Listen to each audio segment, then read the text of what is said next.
কি আর পেলাম স্বাধীন করে, নেই স্বাধীনতার স্বাদ, সব জায়গায় পাতা আছে গরিব মারার ফাঁদ। তো প্রিয় ভাই, সাম্প্রতিক সময়ে যে হত্যাকাণ্ডটি ঘটনা ঘটেছে, এটি বাংলাদেশের খুবই হৃদয় বিদারক ঘটনা। তো মিডিয়াতে এক এক সময় এক এক রকমের ধাপা চাপা দেওয়া হচ্ছে, বিষয়টি রাজনীতি বিষয়ে চলে গেছে বা রাজনীতির থেকেই ঘটে গেছে।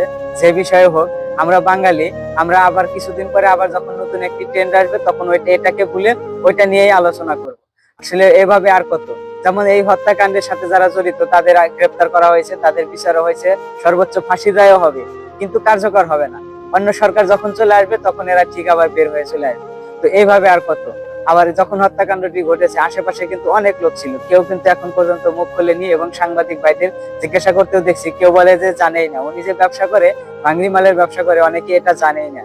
তো কি আর বলবো, আসলে এইভাবে যতক্ষণ আমরা প্রতিবাদী না হয়ে উঠবো বা প্রতিবাদ করা ছেড়ে দেবো, তখন এক সময় যখন আমার সাথে এই ঘটনাগুলো ঘটবে, বা আমার ফ্যামিলি বা আমার আত্মীয় স্বজনের সাথে যখন এই ঘটনাগুলো ঘটবে, তখন আপনি ঠিক রিয়েলাইজ করতে পারবেন যে আসলে তখন প্রতিবাদ না করাতে এখন আপনার কেমন লাগছে। আপনার আশেপাশের মানুষ যখন আপনাকেও এভাবে তাকিয়ে দেখছে, তিরস্কার করছে বা কোনো কিছু বলছে না, তখন আপনি রিয়েলাইজ করতে পারবেন। তো আসলে আমরা প্রতিবাদ জানাই, আমরা প্রতিবাদ বলতে বুঝি বাঙালি রাত 3টা বাজে একটা ফেসবুকে স্ট্যাটাস দিয়ে ঘুম দেবো, পরের দিন দুপুর 2টা দেখবো সেই স্ট্যাটাসে কতগুলো কমেন্ট করছে। আমরা বর্তমানে এতটুকুই পারি।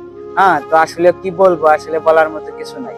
সবাই নিজ নিজ দায়িত্বে নিজ নিজ এলাকায় ভালো ভালো কাজ করার চেষ্টা করুন, তাহলে দেখবেন দেশ উন্নত হবে, সমাজ ভালো হবে। সমাজ ভালো হলে একটা গ্রাম ভালো হবে, একটা গ্রাম ভালো হলে এভাবে একটা দেশও ভালো হয়ে যাবে।